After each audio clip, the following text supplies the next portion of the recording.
Horror कहानियां TV. अगली मौत किसकी? संजीव अपने दोस्तों राघव और प्रतीक के साथ बियर बार में बैठकर बियर पी रहा था। संजीव आज बहुत खुश लग रहा था।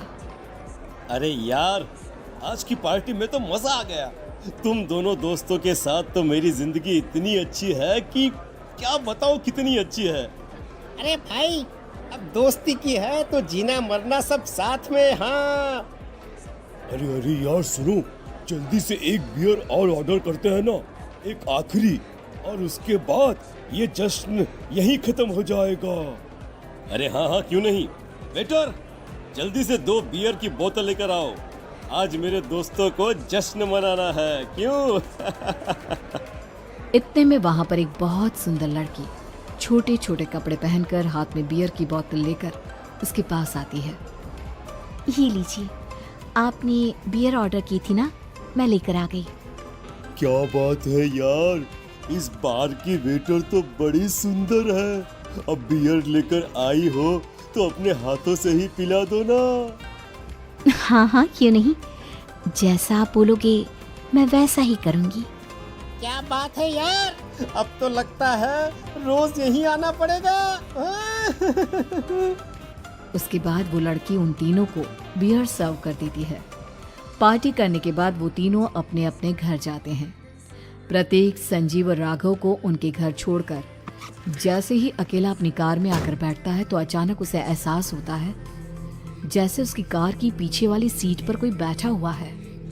वो तुरंत पीछे मुड़कर देखता है। तुम यहाँ क्या कर रही हो?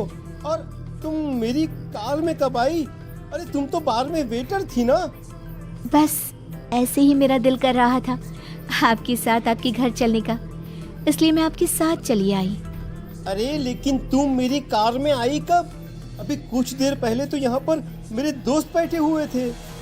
प्रतीक के इतना बोलते ही उस लड़के का चेहरा खतरनाक तरीके से बदल जाता है। उसकी आंखें पत्थर की तरह सफेद और पूरे शरीर पर नीली नीली नसें उभर आती है।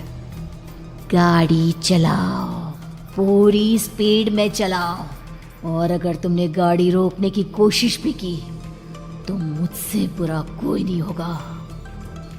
डर की वजह से प्रतीक के पसीने छूटने लगते हैं। उसका शरीर बुरी तरह से कांप रहा था। प्रतीक बिना कुछ सोचे समझे कार को फुल स्पीड से चलाना शुरू करता है।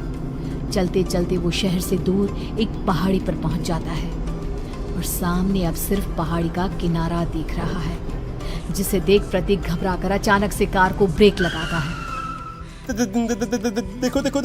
देखो, मुझे छोड़ दो मुझे। अगर मैंने गाड़ी जरा सी भी आगे बढ़ाई तो हम दोनों नीचे गिरकर मर जाएंगे।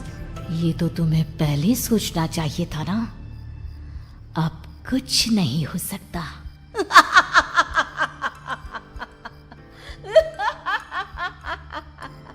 छोड़ दो मुझे। नहीं, प्लीज मुझे छोड़ दो। प्लीज मुझे जाने दो। छोड़ दो मुझे। गाड़ी आगे बढ़ाओ। और तभी अचानक से बिना प्रतीक के स्टार्ट किए उनकी कार आगे बढ़ती है और गहरी खाई में गिर जाती है। उसके चीखने की आवाजें चारों तरफ सुनाई देती है।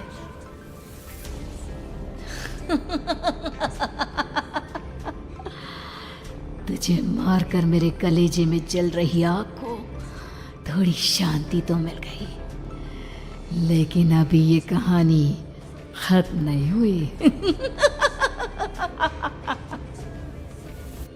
और फिर अगले दिन राघव और संजीव को पता चलता है कि प्रतीक की पहाड़ी से नीचे गिरकर मौत हो गई। अरे कल रात की तो बात है यार, हम सब बैठकर पार्टी कर रहे थे, लेकिन मेरी एक बात समझ में नहीं आ रही। राघव शहर से इतना बाहर उस पहाड़ी पर इतनी रात को क्या करने गया था? अरे यार, वही सोचकर तो मैं भी परेशान हूँ। हम दोनों को छोड़ने के बाद तो वो सीधा अपने घर जाने वाला था, और वो आत्महत्या क्यों करेगा भाई? कल रात तक वो कितना खुश था, हमारे साथ सेलिब्रेट कर रहा था। हाँ, लेकिन पुलिस ने तो यही कहा है कि प्रतीक ने अपनी कार को जानबूझकर पहाड़ी से नीचे गिरा दिया और आत्महत्या कर ली। अरे यार, संजीव मेरी तो कुछ भी समझ में नहीं आ रहा है। चल ठीक है, अब मैं अपने घर जाता हूँ। Okay bye. राघव अपने घर में अकेला था। दोपहर का वक्त था। तभी दरवाजे की घंटी बजी। कौन है? अरे 1 मिनट रुको, अभी आता हूँ। राघव ने जैसे ही दरवाजा खोला उसने देखा कि सामने एक बहुत खूबसूरत लड़की खड़ी हुई है। कौन है आप और यहाँ किससे मिलने आई हैं? देखिए ना, बाहर बारिश शुरू हो गई थी, मेरी गाड़ी खराब हो गई है। आपका घर नजर आया तो सोचा कुछ हेल्प ले लेती हूँ। क्यों नहीं, आइए ना, आइए आइए। मेरे कपड़े पूरे भीग चुके हैं, क्या आपके पास टॉवल मिलेगा प्लीज? राघव अपने बाथरूम से एक टॉवल लाकर उस लड़की को देता है। थैंक यू सो मच, अब मैं चलती हूँ। अरे इतनी क्या जल्दी है? आप चाहे तो बारिश रुकने तक यहाँ पर रुक सकती हैं। हाँ। लड़की ने पलटकर राघव की तरफ देखा। नहीं, मुझे जाना होगा, मेरा काम बाकी है। और वो वहां से चली गई। उस लड़की के जाने के बाद राघव अपने बाथरूम में नहाने के लिए गया और जैसे ही उसने बाथरूम में देखा तो उसका टॉवल वहीं पर लटका हुआ था। उसने टॉवल हाथ में लिया तो देखा कि उसका पूरा टॉवल खून के धब्बों से सना हुआ है। अरे अरे ये क्या? ये टॉवल तो मैंने उस लड़की को दे दिया था। ये वापस मेरे बाथरूम में कैसे आ गया? और इस पर ये खून के धब्बे कहाँ से आ गए? राघव ने आईने में देखा तो उसकी गर्दन पर एक बड़ा सा चाकू का कट लगा हुआ था जिससे खून बह रहा था, जिसे देख राघव के होश उड़ गए। हाँ, अरे ये क्या? मेरी गर्दन इतनी ज्यादा कटी हुई है और मुझे दर्द भी नहीं हो रहा है। ये क्या हो रहा है मेरे साथ? राघव घबराकर बाथरूम से बाहर आया और अपना मोबाइल उठाकर उसने संजीव को फोन लगाया। संजीव जल्दी से मेरे पास आ जाओ। मुझे लगता है कुछ बहुत बड़ी गड़बड़ है, जल्दी आ जाओ। उधर से आवाज आई, लेकिन वो आवाज संजीव की नहीं बल्कि एक लड़की की थी। कुछ अजीब नहीं हुआ है, बस तुम्हारी मौत तुमसे मिलने आई थी और तुम्हें मार कर चली गई। अब तुम इस दुनिया का हिस्सा नहीं हो राघव, इसलिए तुम्हें अपनी गर्दन के कटने का दर्द भी महसूस नहीं हो रहा। नहीं, ऐसा नहीं हो सकता, ऐसा नहीं हो सकता। कौन हो तुम? तुम्हारी मौत।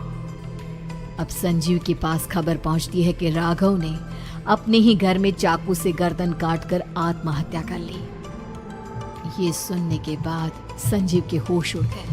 वो पसीने से तरबतर हो गया और एक अनजाना डर अब उसके दिल को सताने लगा। संजीव के साथ ही उसका एक छोटा भाई राजीव भी रहा करता था। अपने भाई को इस तरह परेशान देखकर राजीव उसके पास आया। अरे भैया, क्या हुआ भैया? आप इतने घबराए हुए क्यों लग रहे हैं? प्रतीक और राघव की मौत, मेरा मतलब मेरी कुछ समझ में नहीं आ रहा भाई। अचानक से मेरे दोनों दोस्तों ने आत्महत्या क्यों कर ली? अरे वो तो मेरी भी समझ में नहीं आ रहा है भैया। हाँ, हो सकता है कि कोई परेशानी होगी और इसीलिए उन्होंने ऐसा किया होगा।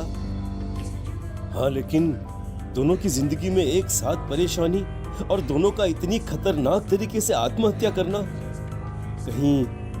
कहीं ऐसा तो नहीं मैं भी मर जाऊंगा?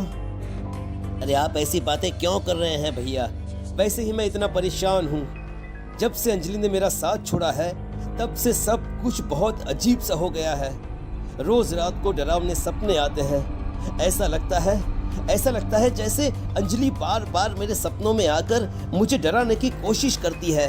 अंजलि का नाम सुनते ही संजीव की आंखें फट गई और उसके गले में आवाज अटक गई। उसके चेहरे पर घबराहट साफ नजर आ रही थी। कौन थी वो लड़की जिसने प्रतीक और राघव को आत्महत्या की आड़ में मौत की घाट उतार दिया?